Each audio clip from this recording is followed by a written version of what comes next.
Boa noite aos amigos do canal do CBCP no Facebook. Hoje, dia 11 de fevereiro de 2021, quinta-feira, é dia do quadro Papo com João, Histórias Paralímpicas por Contar. Este quadro foi criado no dia 3 de dezembro de 2020, no Dia Internacional da Pessoa com Deficiência, tendo seu primeiro episódio lançado no dia 10 de dezembro de 2020. Na barra de histórico de publicações de nossa página, vocês poderão ter acesso às entrevistas anteriores, que trouxeram personalidades da comunidade do esporte para pessoas com deficiência no Brasil. Hoje teremos a participação do Tal, nosso intérprete de Libras, para o envolvimento da comunidade surda que nos acompanha. Durante a entrevista, vocês poderão encaminhar perguntas e felicitações que serão destacadas no vídeo ao longo do andamento do quadro. Nosso convidado de hoje é o professor Antônio Menescal, que atuou durante anos no Instituto Benjamin Constant de Pessoas Cegas. Foi diretor técnico, secretário-geral e consultor do CPB. Escreveu o livro Memória Paralímpica, além de sua atuação como dirigente na IBSA, International Blind Sports Federation. Para dar prosseguimento ao quadro, convidamos o presidente do CBCP e idealizador do quadro, Histórias Paralímpicas por Contar. João, a tela é sua. Olá, Sileno, Tal, Menescal, Antônio João, Menescal Conde. Boa noite a todos. Dizer que é um prazer enorme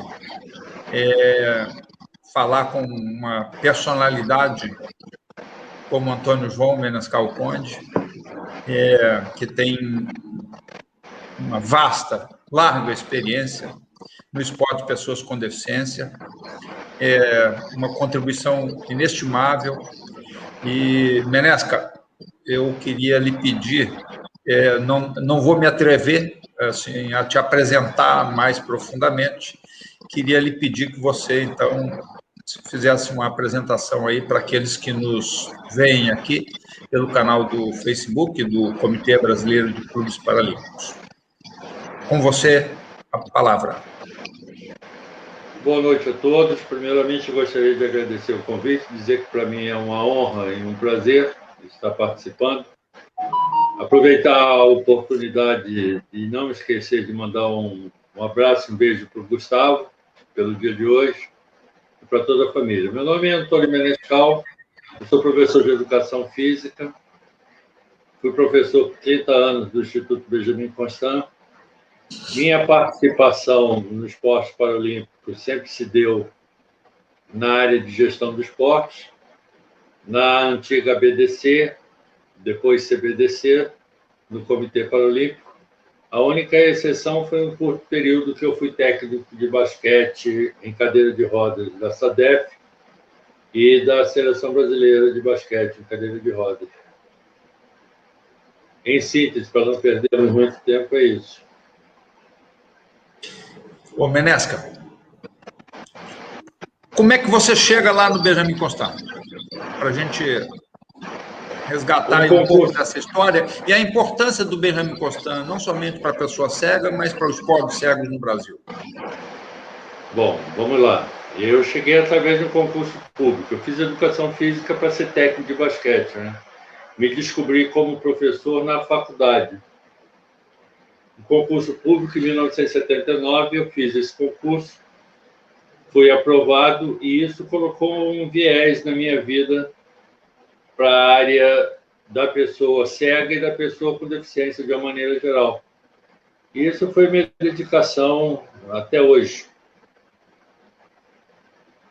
Com relação ao Benjamin, se você me permite inserir o assunto, o Benjamin ele foi criado em 1854, com o nome de Imperial Instituto dos Meninos Cegos. Ele foi a primeira escola para cegos da América Latina e primeira escola para pessoa com qualquer tipo de deficiência no Brasil. Foi a iniciativa de Dom Pedro II, o nosso segundo imperador, um visionário, e que foi provocado por um jovem cego chamado José Álvares de Azevedo, que fora estudar em Paris, no Instituto Nacional de Cegos de Paris. Voltando ao Brasil, ele foi ser professor de Braille E o médico da corte, chamado Francisco Manuel Sigor, tinha uma filha cega, Marie-Louise Sigor. Zé Álvares de Azevedo foi ser professor dessa menina, foi ensinar o braille a ela, e através de Xavier Sigor, Zé Álvares de Azevedo apresentou o braille ao imperador Pedro II. A partir daí surgiram as primeiras tratativas para a criação de uma escola de cegos no Brasil. Desde o primeiro momento, o imperador Pedro II foi muito sensível a essa ideia.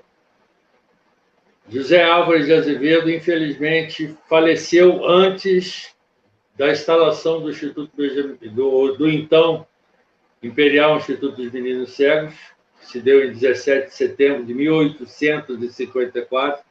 E você disse bem, a história do esporte paralímpico, a história do esporte para pessoa com deficiência começa aí. Eu vou tentar explicar por quê. Zé Álvares de Azevedo, quando voltou da França, nessa época a França era o centro do mundo, era o centro das inovações, ele trouxe, além do conhecimento do braille, ele trouxe uma bola de goalball, ele trouxe um kimono de judô com um círculo vermelho na manga, ele trouxe um bastão de tápia para a natação e ele trouxe uma bola de futebol de 5, além de uma cordinha para guiar os atletas de atletismo nas suas corridas com guia. Bom, não é bem essa a história. Isso não é verdade, porque em 1854 sequer existia futebol, judô, goalball, embora natação e atletismo, que não eram esportes ainda, desportos, já existiam como atividades naturais. Mas ele trouxe algo mais importante. Ele trouxe um ideal, ele trouxe um objetivo. Ele trouxe o ideal e o objetivo de mostrar a potencialidade da pessoa com deficiência, no caso dele, da pessoa cega. E é esse ideal que nos levou, um século e meio depois, praticamente, à introdução do esporte paralímpico no Brasil. Então, aquele ideal de José Álvares de Azevedo, que ele trouxe junto com o sistema Braille, nos levou ao nosso grande ideal do esporte paralímpico como ferramenta de apresentação da pessoa com deficiência, dela se apresentar à sociedade pelas suas reais e amplas potencialidades. Então, essa é uma breve história do Benjamin Constant. De lá saíram as primeiras lideranças do movimento corporativista das pessoas com deficiência. Primeiros líderes de movimentos saíram dos bancos escolares do Benjamin Constant. E mais à frente nós vamos voltar a falar na importância do corporativismo, das entidades, das associações no esporte paralímpico. Era isso. Ô, Menesca, você, especialmente, chega no Benjamin concursado para ser professor. Em que ano? 1980, fevereiro de 80. Você chega, então, já na efervescência do Ano Internacional da Pessoa com Deficiência. Um ano antes, eu participei das plenárias do Rio, que, aliás, foram lá no Benjamin Constant. Aliás, foi onde nós nos conhecemos, a primeira vez que nos vimos. Se não me engano, foi lá. E aí, desse movimento, né, da coalizão nacional, do movimento preparatório para o Ano Internacional da Pessoa com Deficiência, surgem inúmeras associações de pessoas com deficiência, né? A década de 80 é a década do nascimento de muitas organizações de pessoas com deficiência, né? Porque antes de 80 nós tínhamos o Clube do Otimismo, o Clube do Paraplégico, 58, depois, em 64, o Clube do Paraplégico do Rio de Janeiro, a SADEF, que não era a SADEF, né? Tinha outro nome, eu acho que era alguma coisa relacionada com Amigos do Hospital Barata Ribeiro.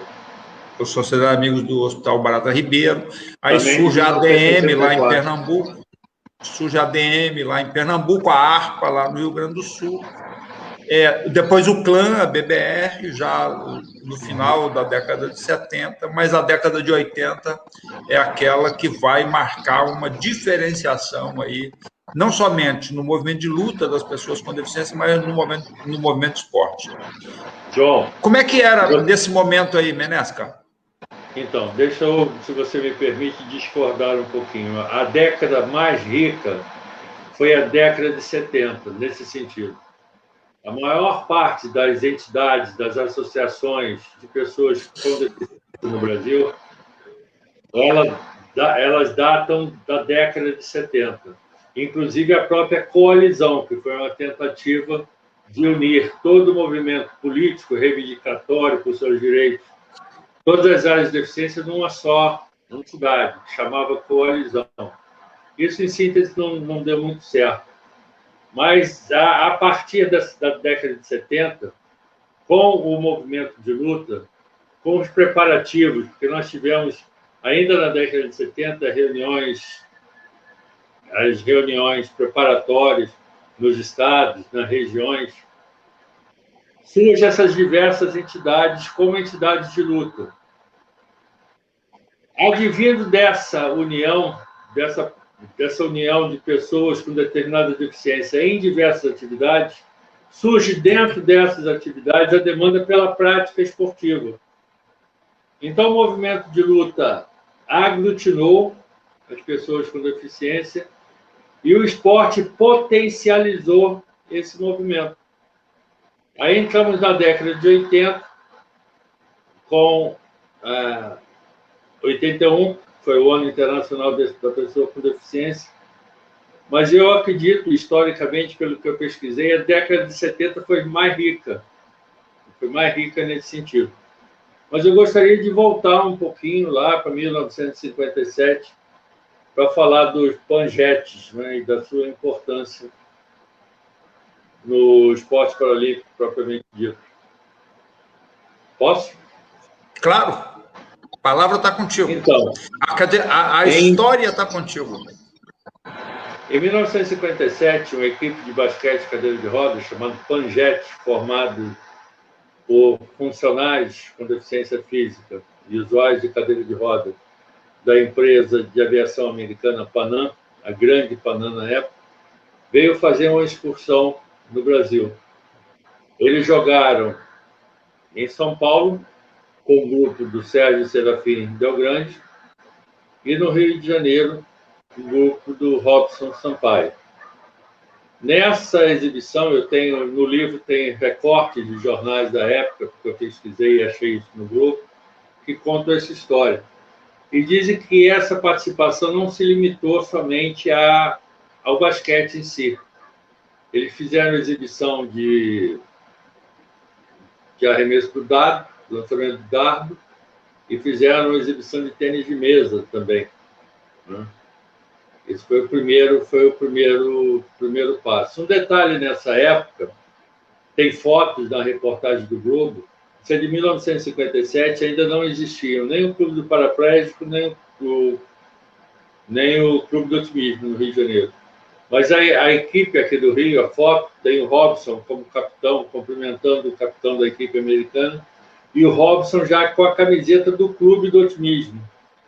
Não existia formalmente, perdão, mas já existia a ideia, já existia na cabeça do Robson, como também já existia na cabeça do Sérgio, a criação desses dois clubes pioneiros no esporte paralímpico do Brasil. A partir daí, nós chegamos a 58, com a criação formal dos dois clubes, do Clube do Otimismo no Rio de Janeiro e do Clube do Paraplégico em São Paulo. Em 59, o primeiro jogo, né, que foi no Rio de Janeiro, e depois esses jogos se repetiam anualmente.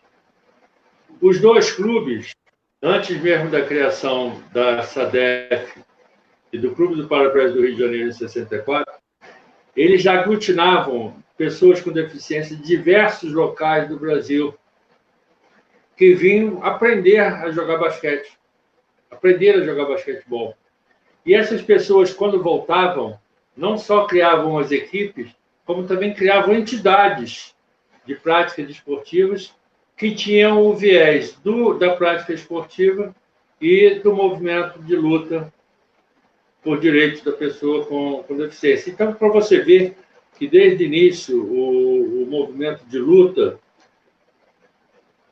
o movimento político de luta e o movimento paralímpico andaram juntos, né?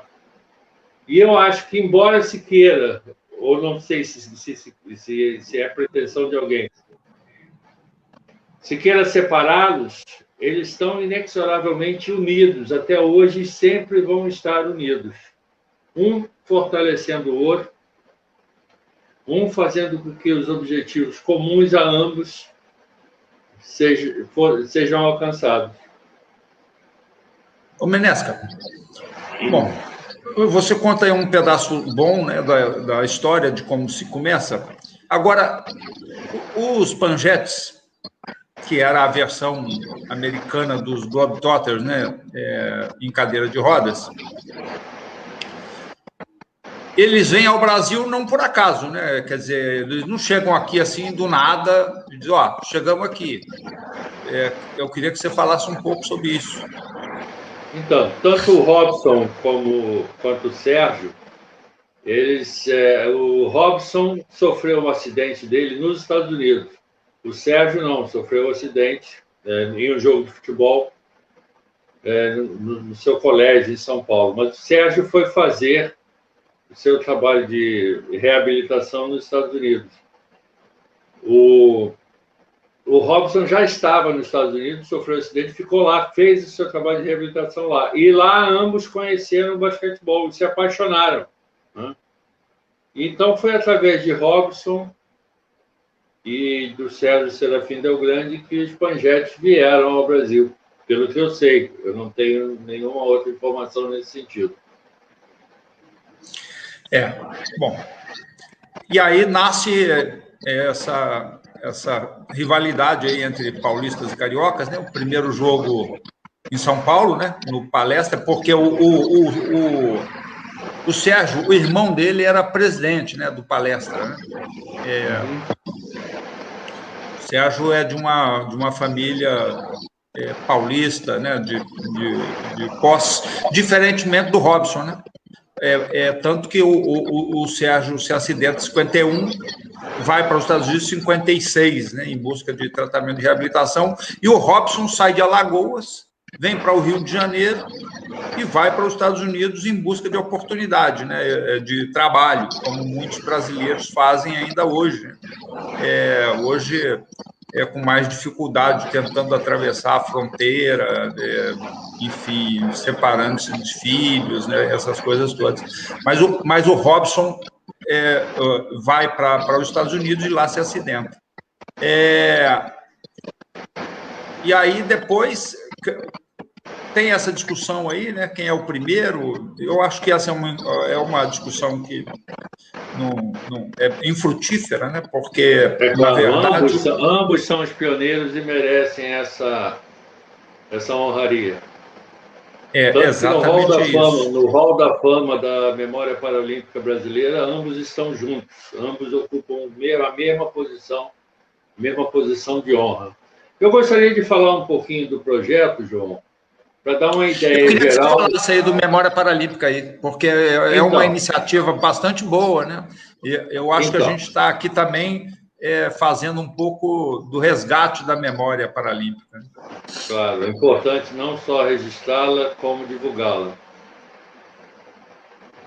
Duas questões me fomentaram a essa iniciativa. A primeira delas foi foi depois de Atenas, 2000, entre Atenas e Pequim. E Beijing, entre 2004 e 2008. Eu estava fazendo um trabalho de pesquisa para um artigo que eu publicaria na revista Benjamin Constant sobre a participação das pessoas cegas e com baixa visão nos Jogos Paralímpicos. Então, eu busquei informações no site mais oficial possível. Informações sobre a criação do Comitê Paralímpico Brasileiro em 9 de fevereiro de 1995. 2 dias atrás fizemos 26 anos, hein, Menescal? 26 anos, é verdade. E esse ano faz 25 anos dos Jogos de Atlanta. É. E eu fui nesse site e vi falando sobre a fundação e vi que o nome da Abradecar não constava. Na época, havia uma questão política e jurídica, um afastamento que você sabe muito bem, nós dois acompanhamos essa história e tentamos lutar contra isso, mas não fomos felizes. E simplesmente a Abradecar tinha sumido da história da criação do Benjamin Constant. A Abradecar, na época, ela fazia atletismo, natação, basquete, tênis de mesa, halterofilismo, esgrima, acredito que ainda não, mas era a maior entidade nacional de gestão do esporte paralímpico. E simplesmente ela estava havia um viés à sua exclusão histórica. Eu digo, opa, no outro dia na live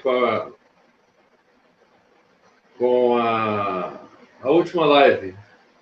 Beth Matos. Com a professora Beth Matos, você falou, o Brasil é um país que não tem história. O esporte paralímpico brasileiro não tem memória. Ainda não tem memória. Então eu percebi que isso é importante, porque nós não podemos excluir personalidades, instituições e eventos, né, por questões outras.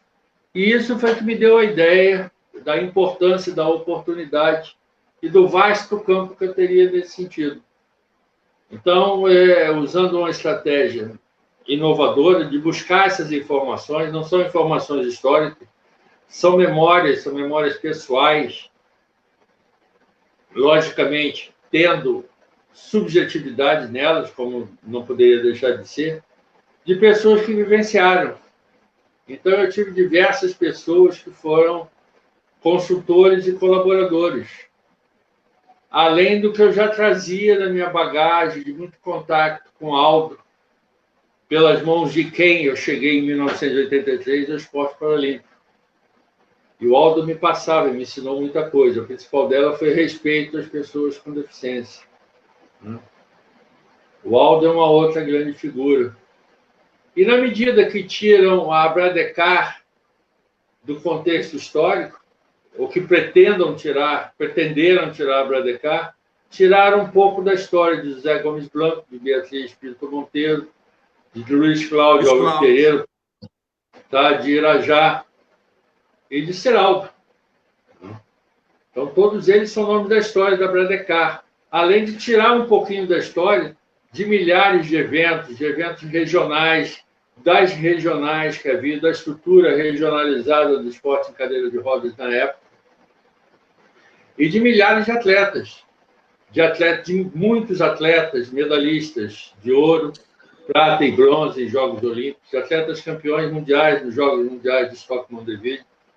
Então, o meu medo foi que isso fosse retirado do contexto histórico, por questões outras, que não me cabe aqui julgar nem entrar no mérito. Então, nós começamos, eu, a Bia, o Roberto Tostes e o meu filho, que é jornalista, o João Menescal, que era uma equipe que já trabalhava no jornal Na Luta, essa mesma equipe, nós coordenávamos o jornal Na Luta. E eu, no boletim da SADEF. Na Luta foi posterior, da SADEF era o Acontece. Eu, Bia e Roberto trabalhávamos também no Acontece da SADEF, que era uma publicação somente de aspectos inerentes às deficiências de uma maneira geral. Então, esse é o porquê do projeto. Não é? Quem começou, eu já disse, eu, Roberto, Bia e o João Cláudio. Como? Usando a internet, usando o Facebook, basicamente, como um instrumento de aquisição dessas informações, de aquisição da memória de muitos. Além disso, eu fiz diversas entrevistas não presenciais, né?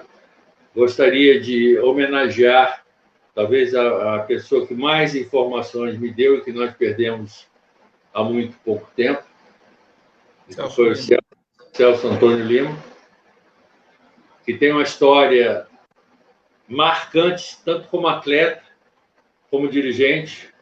Foi da primeira diretoria da ANDE, foi do clã, a BBR, foi um líder do movimento de lutas, foi atleta paralímpico, foi das pessoas que inseriram o tênis em cadeira de rodas no Brasil. Então, o Celso tem uma história linda, como eles, muitos, né? Por exemplo, Cláudio Araújo. Ninguém sabe hoje que Cláudio Araújo foi o melhor ponto 2 no basquete do mundo, na época dele. Já esteve aqui conosco. Ótimo, uma grande pessoa, um grande ser humano que muito colaborou conosco. E nós fizemos... Bom, então nós falamos o porquê, o quem e o como, internet. O nosso objetivo: registro, reconhecimento, honra, gratidão e divulgação de pessoas e instituições que fizeram possível a realidade de hoje no Brasil. Para não deixar que essa riqueza toda se perca no tempo, se perca em possíveis interesses políticos, interesses administrativos, sei lá, que interesse, que essas pessoas, essas instituições sejam esquecidas. Então, o projeto Memória Paralímpica começou assim, e nós tínhamos alguns objetivos, né?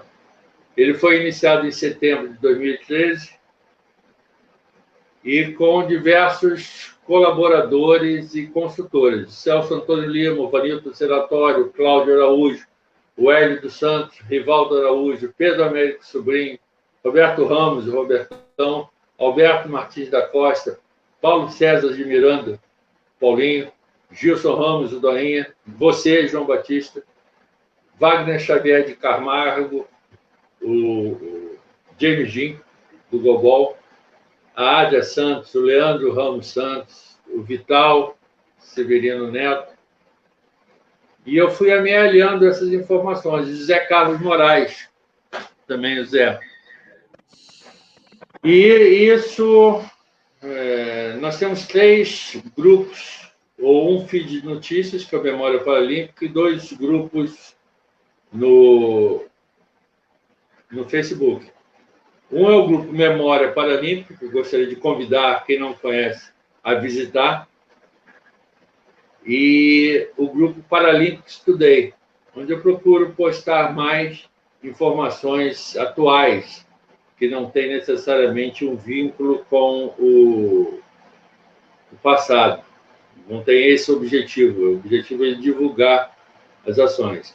Além disso, ainda temos um outro grupo, porque o grupo Memória Paralímpica, ele atingiu muito rápido o máximo, a lotação máxima, que são 5.000. Então, nós tivemos que fazer um outro grupo no Facebook, chamado Programa Memória Paralímpica Brasileira. Eu também gostaria de convidar todos. Essas informações, João, que estão no grupo, elas estavam dispersas. O Facebook, ele não tem uma ferramenta que permita hierarquizar, colocar em uma ordem cronológica. E foi daí que veio a ideia do livro. Eu vou fazer um livro para pegar todo esse conteúdo, essas 330 páginas, nessas 330 páginas, procurar colocar de maneira organizada e cronológica tudo aquilo que está expresso nos comentários recebidos nas publicações feitas no Grupo Memória Paralímpica. Em 2000... um pequeno parêntese, um outro detalhe para você sentir a importância disso. Uma conversa que eu tive com o Misael, já presidente do Comitê Paralímpico Brasileiro, quando ele me convidou para que o projeto Memória Paralímpica fizesse parte da estrutura do comitê. Aliás, nós devemos agradecimento ao Comitê Paralímpico Brasileiro por ter arcado com a redação, com a elaboração final do livro, com as suas revisões e com a sua diagramação eletrônica. Hoje o livro está pronto, já diagramado, já pronto para ir para a gráfica, com suas 330 e tantas páginas. Bom, então, voltando. Quando o Misael me fez esse convite, ele falou: Menécio, isso é importante. Vou te contar uma história. O Misa e o Luiz Cláudio foram companheiros, ambos eram vice-presidentes do Andrew, na primeira gestão do Andrew, que começou em 2009. E o Misael me disse: Menécio, uma das maiores surpresas que eu tive na vida foi quando o Luiz Cláudio me disse que tinha 9 medalhas paralímpicas.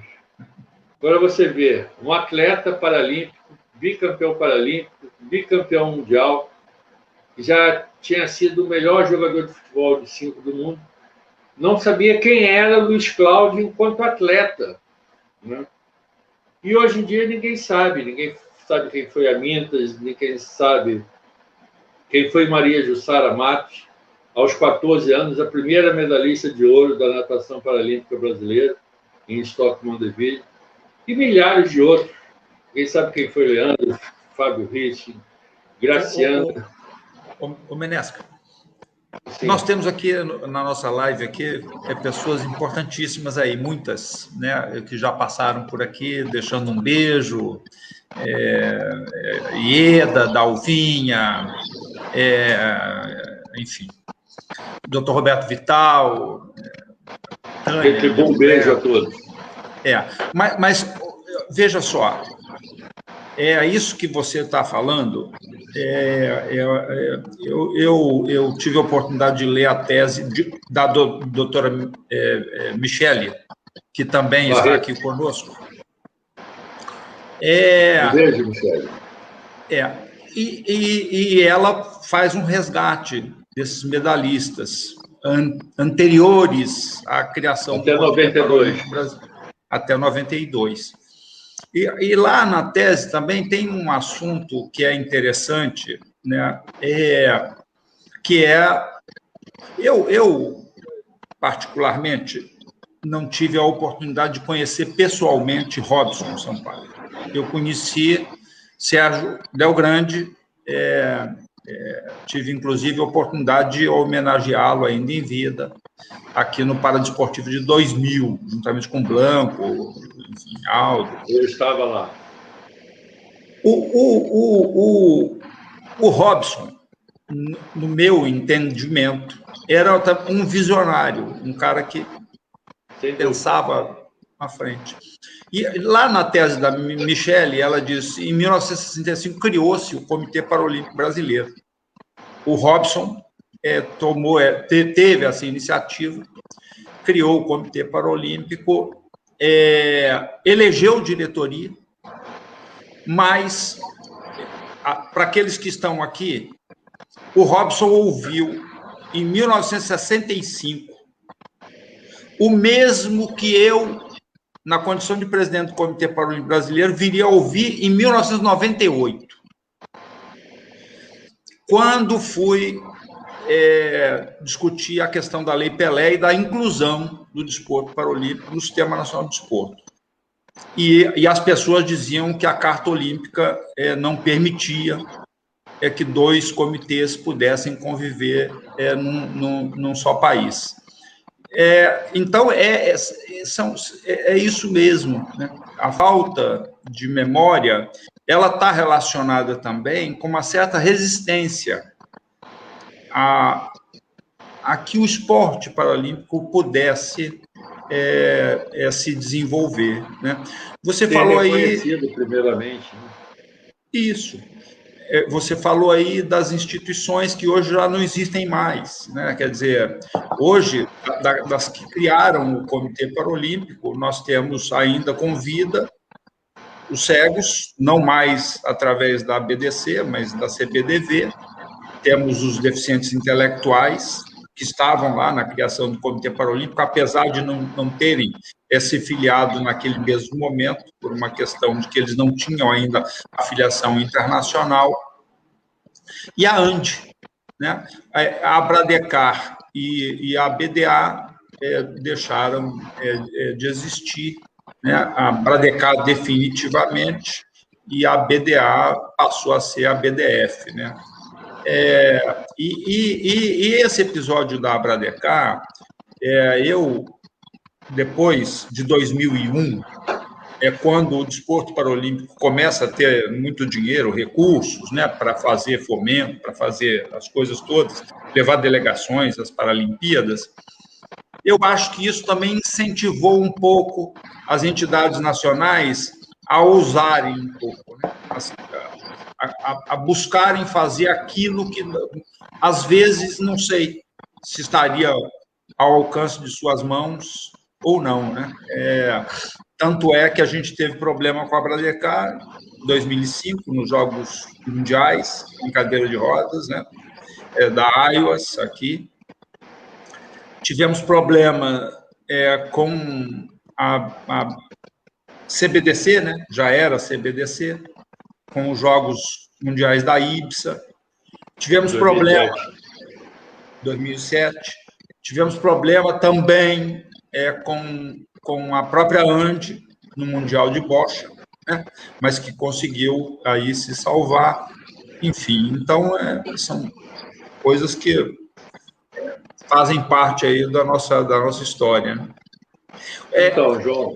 Ô, Menesca, vou voltar lá para trás um pouquinho. Por que a Abradecar tem um embaraço para se formalizar que não tem a BDC, por exemplo? A BDC é formada antes que a Abradecar, do ponto de vista legal. Veja bem, nós vivíamos uma outra realidade. Nós tínhamos no governo federal um órgão normativo no esporte brasileiro chamado CND, Conselho Nacional do Desporto. O Conselho Nacional do Desporto não encarava o esporte para a pessoa com deficiência como esporte de competição, como esporte de alto rendimento. Encarava mais numa visão de esporte social. Manifestação cultural. Isso veio desde a criação da ANDE, em 1975. Né? A criação da ANDE, como não foi autorizada a criação do Comitê Paralímpico Brasileiro em 65 pelo CND, por iniciativa do Robson, a ANDE foi criada por uma autorização do CND. O Aldo sempre teve um contato muito bom com os, geralmente, oficiais generais que comandavam o CND durante o período do regime militares. Agora, você me perguntou especificamente sobre a Abradecar e a BDC, que seriam as duas primeiras iniciativas de autogestão no esporte paralímpico, gestão nacional no esporte paralímpico. Ambas tiveram portarias autorizativas do Conselho Nacional do Desporto. A Abradecar, a portaria foi de 1982, e a BDC, a portaria foi de 1983, um ano depois. Para em 84, como você disse, a BDC ser criada primeiro, né? E isso com a participação ativa do Mário Sérgio, né? Do Vital, que compuseram a sua primeira diretoria, e com a quiescência do Aldo. O Aldo nunca colocou, o Aldo era presidente da ANTE, mas ele via como inexorável, como realmente é a criação de entidade, porque já era um movimento internacional, né? Então, não houve uma dificuldade maior.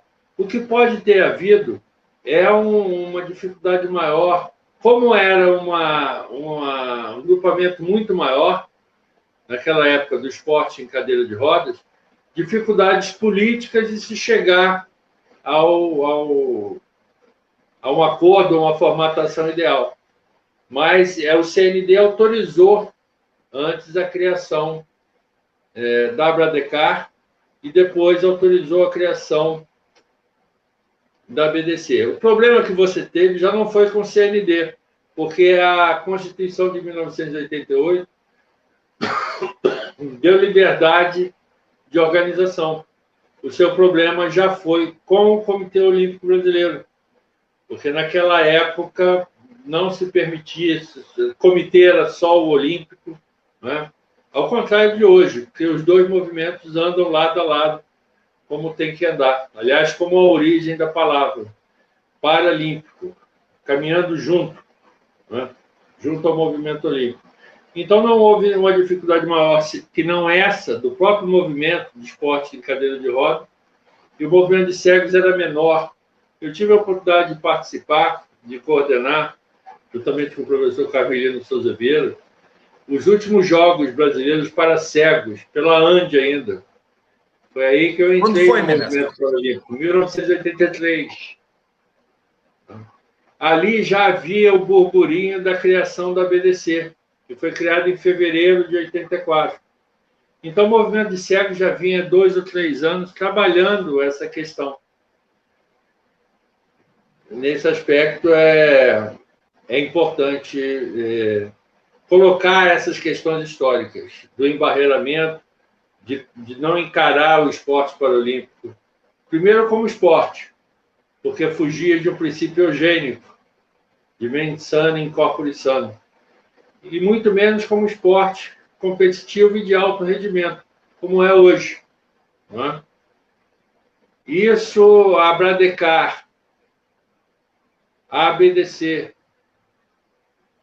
a BDA, a própria Abdem, tiveram, e a própria ANDE, depois, na sequência, tiveram um papel muito importante na transformação do que era o esporte paralímpico concedido pelo CND, que foi no período de 95, ano da criação da ANDE, até 84, num esporte realmente competitivo e de rendimento, para que nós pudéssemos chegar à realidade do desenvolvimento do esporte paralímpico hoje.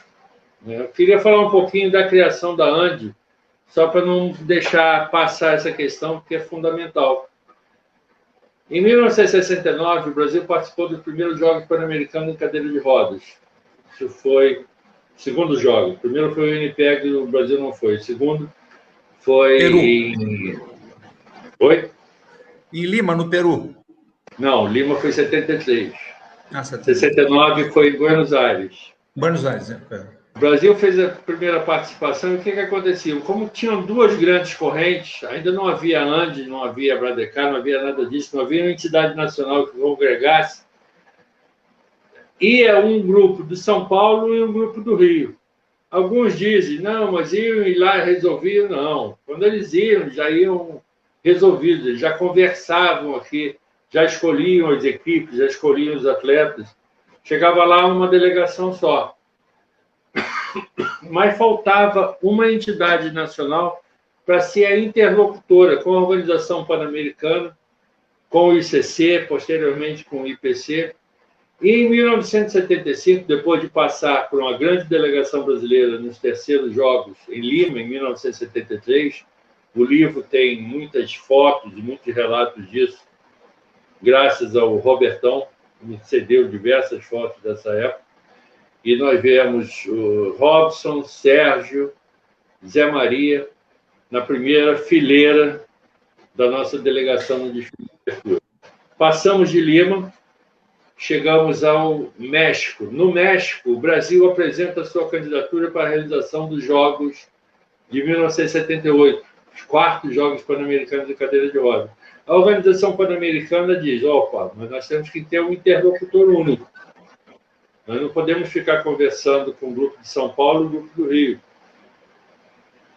Aí é que vem a história da criação da ANDE no avião.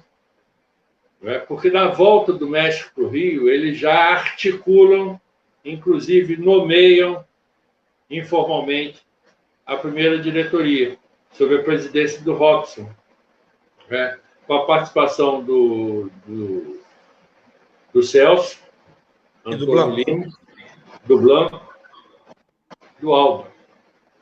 e mais uma pessoa de São Paulo que sinto muito, mas eu esqueço o nome, está lá registrado no livro. E a partir daí foi criado para ser o interlocutor da Organização Pan-Americana para organizar os Jogos Pan-Americanos de Cadeira de Rodas de 1978. A partir desse momento, a ANDI passou a ocupar, com todas as ressalvas possíveis, um pouco do papel que hoje o Comitê Paralímpico Brasileiro ocupa. Ou seja, ela passou a gerir o esporte para pessoa com deficiência no Brasil, à exceção do movimento de surdos, né, que por uma opção própria não está junto ao movimento paralímpico internacional e, por via de consequência, não está junto ao movimento paralímpico brasileiro, mas a ANDI passou a gerir, inclusive, as delegações brasileiras aos Jogos de 80, os Jogos Paralímpicos de 80 em Arnhem, na Holanda, e 84 em Nova York e Stockholm de Vigo. Então, a ANDI tem um papel fundamental na história do esporte paralímpico do Brasil. Vamos em frente? Vamos. Ô, Menesca, eu queria voltar um pouco aí para a gente puxar aí pela sua memória. Na questão da criação da BDC e da Abradecar.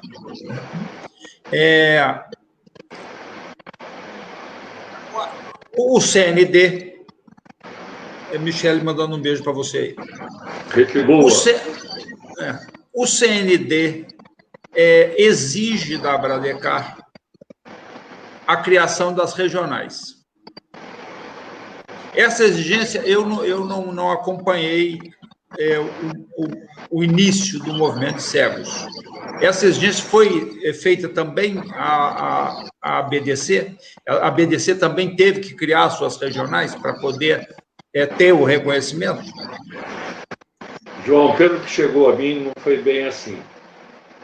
A questão é que ambas pretendiam ser criadas como confederações. E o CND disse, nananina não, tem que ser associações nacionais. Porque todo o regime federativo no Brasil era federações regionais, e clubes, federações regionais, federações estaduais e confederações brasileiras. E o CND disse, não, vocês não podem ser confederação porque vocês não têm federações regionais. A ABDC não foi feita qualquer exigência para que houvesse a criação de regionais, tanto que a CBDC, a BDC e depois CBDC nunca tiveram. Sempre tiveram a vinculação direta a elas dos clubes e entidades. O entendimento que a Abradecar teve, e que depois a Abdem teve também, quando a sua criação com as ARDENs, as associações estaduais de esportes, na época para deficientes mentais, foi que haveria necessidade da criação dessas regionais para que houvesse a criação da entidade nacional de gestão, no caso a Abradecar. Ao meu ver, isso foi uma interpretação dada por eles, porque se fosse uma determinação do CND, teria havido a mesma determinação para a BDC, que nunca teve, volto a dizer, a BDC nunca teve. A BDC fazia campeonatos regionais, mas nunca teve uma estruturação de entidades regionais vinculadas a ela. No final, nós tentamos fazer isso através das federações estaduais. Eu não sei como está isso hoje, porque já estou afastado há muito tempo. Então, não houve, de fato, uma diferenciação nas orientações do CND. Segundo eu sei, segundo eu conheço, segundo eu vivi. Porque aí eu já estava no movimento paralímpico. O que houve foi uma escolha ou uma interpretação diferenciada da Abradecar. A BDA também não teve necessidade de criar regionais, tampouco federações estaduais. Né? A mesma coisa aconteceu com o voleibol sentado, que você também presidiu como primeiro presidente, você também... Foi um dos sonhos que você transformou em realidade, meu amigo. Ô Menesca, então, Você é protagonista de momentos importantes também da ida de delegações, né? Você foi chefe da delegação de 88? Não. Não, Blanco foi o 88, o chefe da chefe foi o delegação. Blanco. Eu Blanco. fui o diretor técnico. Você foi o diretor técnico, depois em Barcelona, 92, você foi o chefe da delegação.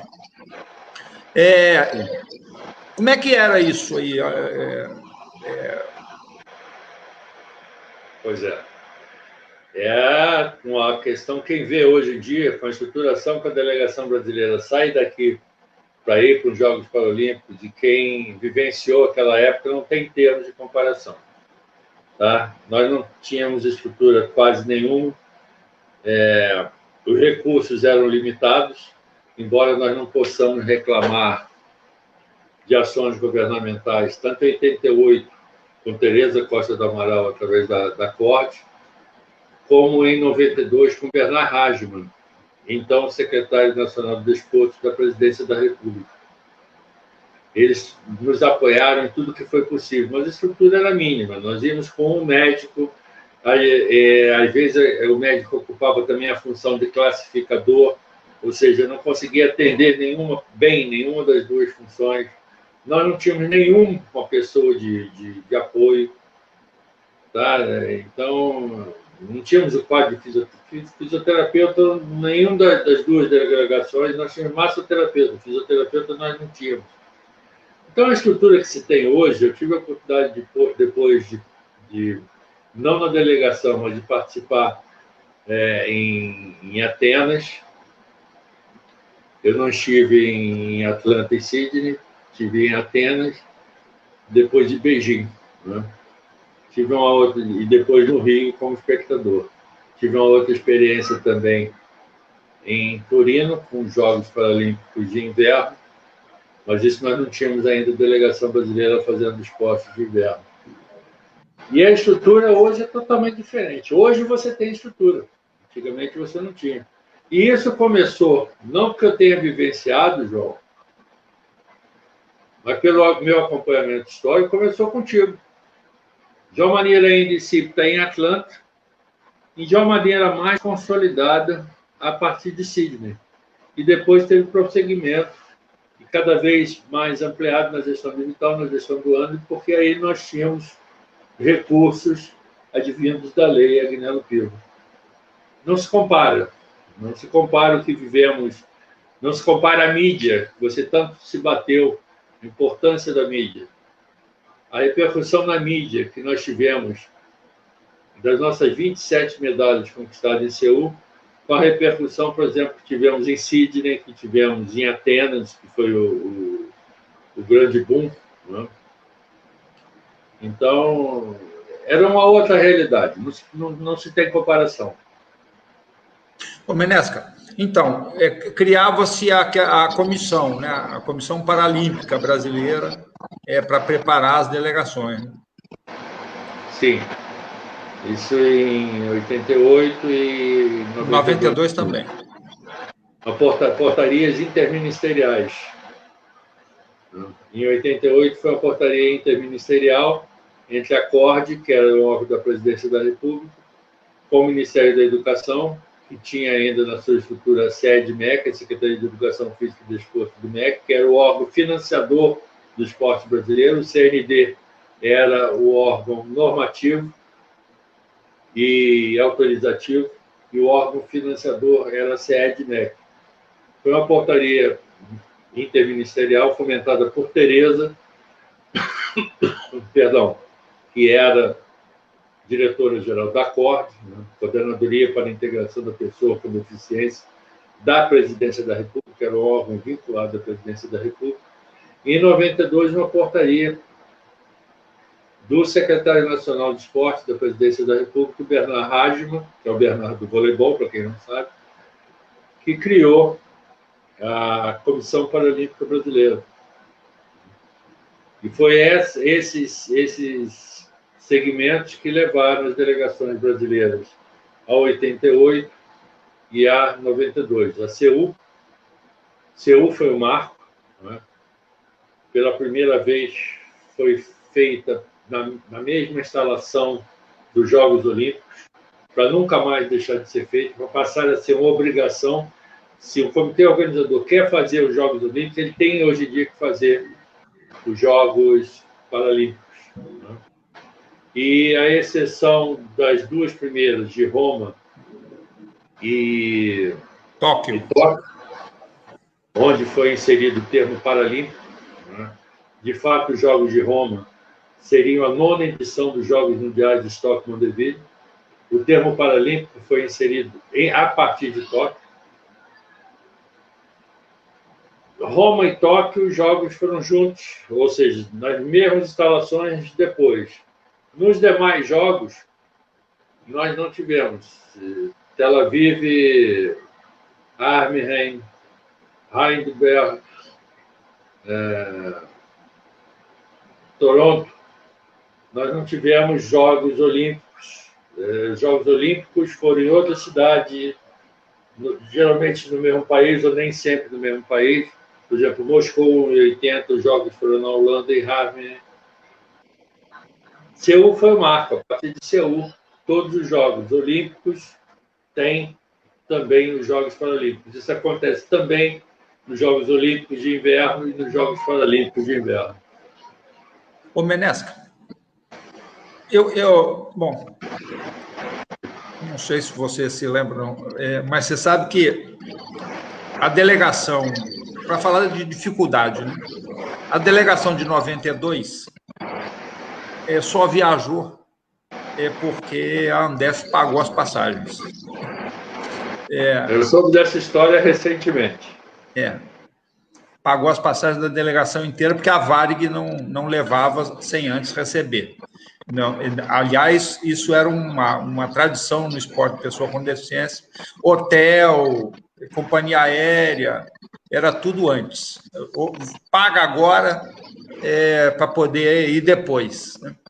E eu queria que você fizesse dois resgates aí, a gente está quase que aí indo para o final da nossa live. 88, a gente tem um resultado excepcional. Seul. 92, a gente cai de rendimento. De 27 para 7 medalhas. De 27 para 7. 92 tem uma questão importante, porque você, pela primeira vez, leva-se uma assessoria de imprensa. Sim. Para acompanhando a delegação. E lá... Em 88 nós levamos... Não, foi em 92 também, levamos a equipe de filmagem. E lá em 92 ganha-se uma dimensão muito grande, não por conta da participação brasileira na Paralimpíada apenas tão somente, mas porque João do Pulo foi acompanhando a delegação e aí o técnico russo disse que João do Pulo tinha sido garfado lá nos Jogos de Moscou. Eu queria que você fizesse aí por que há esse problema? Primeiro, esse problema entre 88 e 92, da queda de rendimento, e como é que foi a experiência com o João do Pulo na delegação? Bom, vamos lá, né? 88 para 92. O que aconteceu? Alteração na classificação funcional, principalmente na natação. Os nossos atletas, medalha de ouro, com sequelas de poliomielite, simplesmente não conseguiam ir à final. Se conseguisse, não ganhavam medalha, não tinham chance de medalha pela classificação. Em 92, ainda não era uma classificação funcional como é hoje. Havia um sistema híbrido, mas que já levava em consideração a funcionalidade. E todos os nossos atletas da natação, onde nós conseguimos maior número de medalhas, quase equiparado com o atletismo também foi muito bem em Seul, nossos atletas todos subiram de classe. Ou então a classe que eles nadavam foi incorporado com outros atletas que eram de classes superiores. Então, isso é muito claro. a questão da diminuição do número de medalhas de Seul para Barcelona foi a alteração na classificação, entre aspas, funcional, que já estava começando a ser inserida. O João é uma pessoa ótima. Eu tenho muito boas lembranças dele em Barcelona, uma pessoa colaborativa, participativa e sempre pronto para colaborar. João tem uma história interessante que o Aldo tentou fazer com que ele voltasse a competir, né? No salto, no atletismo, salto de amputados. Ele nunca quis. Mas o João é uma personalidade mundial do esporte, ou era, infelizmente. E o técnico russo, ele falou isso e falou para mim. Estavam lá o museu e a Alessandra no nosso escritório, lá na Vila Olímpica, em Parque del Mar, em Barcelona. E o técnico russo entrou, disse, se apresentou e disse... Aí eu estava lá no estádio, na linha da tábua do salto triplo. E o João não queimou aquele salto. O João teria ganho a medalha de ouro, porque o salto teria sido melhor do que a marca alcançada pelo atleta que ganhou a medalha de ouro, que era russo, que era soviético na época. E isso, de fato, deu uma repercussão muito grande. A nossa jornalista mandou essa matéria para cá. Foi uma matéria quase de página cheia, Jornal do Brasil, na época. Tem lá a manchete. Menescal diz que técnico russo disse que o João ganhou. Ele disse mesmo. Depois ele foi chamado pelas autoridades esportivas da Rússia e desmentiu, mas ele disse, no inglês bem perceptível e claro. E ele deu uma medalhinha. Vocês, por favor, entreguem essa medalha ao João como uma homenagem minha. Essa foi a história. Ô, Menesca, estamos indo aqui quase para o final. Bom, você foi o primeiro diretor técnico, né, do Comitê Paralímpico Brasileiro. Fui. Primeiramente na sua sala da Andef e depois na nossa sede de Niterói.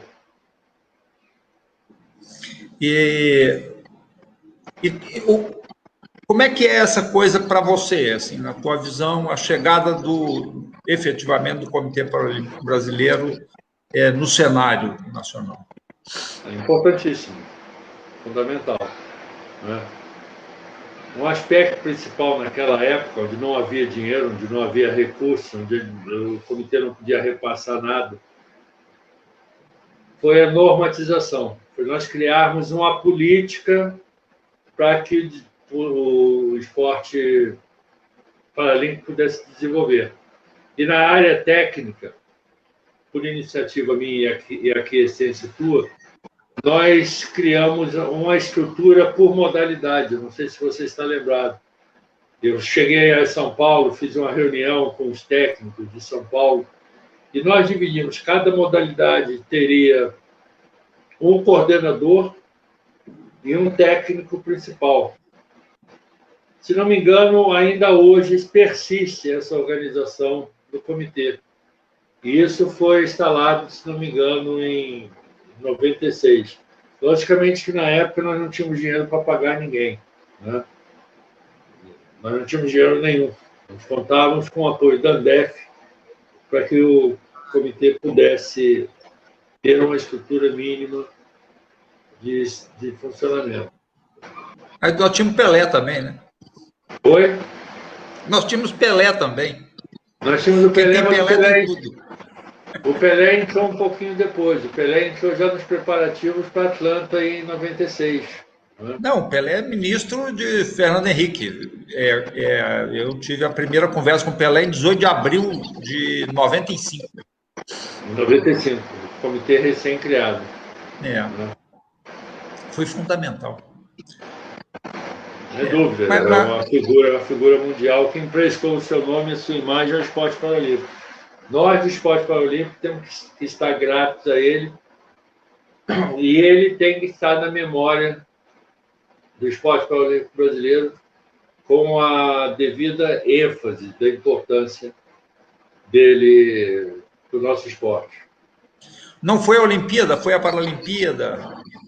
A Não lei foi que a leva o seu Olimpíada, nome e a lei que foi a reconhece. Paralimpíada. A Ádia ganhou a prova, ele entrou na pista. Né? Furou o protocolo.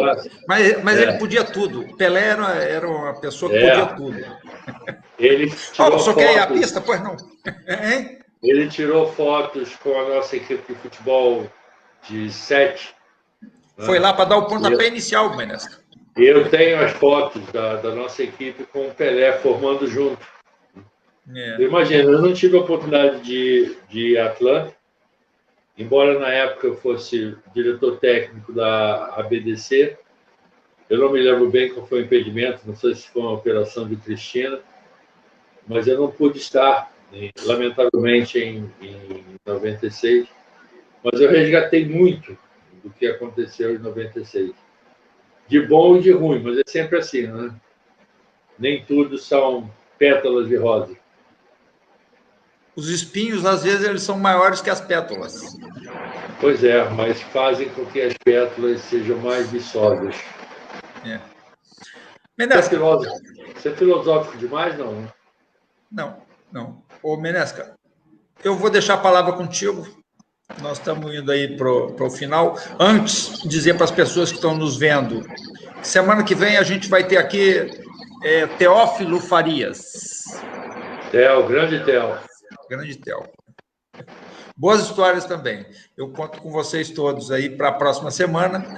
Deixar a palavra com o Menesca para ele dizer o que ele achar importante. E deixo aqui um abraço a vocês todos. Então, gente, gostaria de agradecer mais uma vez ao João, ao Comitê Brasileiro de Clubes Paralímpicos e a todos que estão nos assistindo, mandar beijos e abraços e dizer que nós ainda temos o foco da publicação do livro, além da continuidade do trabalho que fazemos no Facebook e que muitos de vocês acompanham.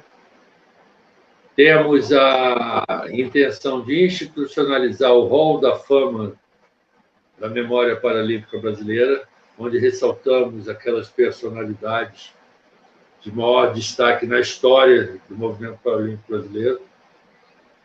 Tanto personalidades como equipe. Nós temos no Hall da Fama da Memória a equipe de futebol B5, que é tetracampeã paralímpica e mundial, e já foi escolhida como a melhor paralímpica, a melhor equipe do mundo de modalidades paralímpicas. Né? Nós temos também o Museu Paralímpico. Isso estava no arcabouço do nosso planejamento do comitê. Infelizmente, ele não chegou ao nível da sua execução. Exposições itinerantes também, para que nós passemos muito dessa grande e rica história em eventos, em empresas, em eventos do paradesporto, através de não somente um museu fixo, mas exposições itinerantes, e um pequeno filme narrativo dessa trajetória. O livro não se prende ao Brasil. Como eu comecei essa história falando de 1854, do Instituto Benjamin Constant, da criação do Instituto Benjamin Constant, no livro eu começo a narrativa histórica falando da Revolução Industrial, que foi a grande modificação econômica, social, que o mundo teve, maior até do que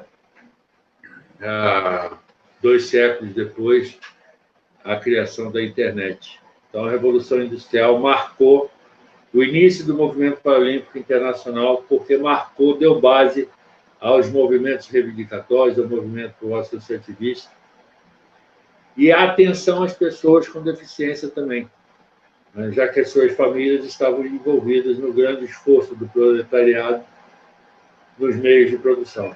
Bom, a história é muito ampla, se me deixarem eu fico falando sobre ela a noite toda. Dizer que para mim foi um grande prazer, vou acompanhar com carinho o Theo, que é bem das antigas. O Theo participa dessa história desde 78, participou dos Jogos Pan-Americanos do Rio de Janeiro, e me colocar inteiramente à disposição. Vou mandar um grande abraço e um beijo a todos. Obrigado, pessoal. Forte abraço para todos que nos assistiram aí. O CBCP, o Comitê Brasileiro de Clubes Paralímpicos, está aí à disposição de todos.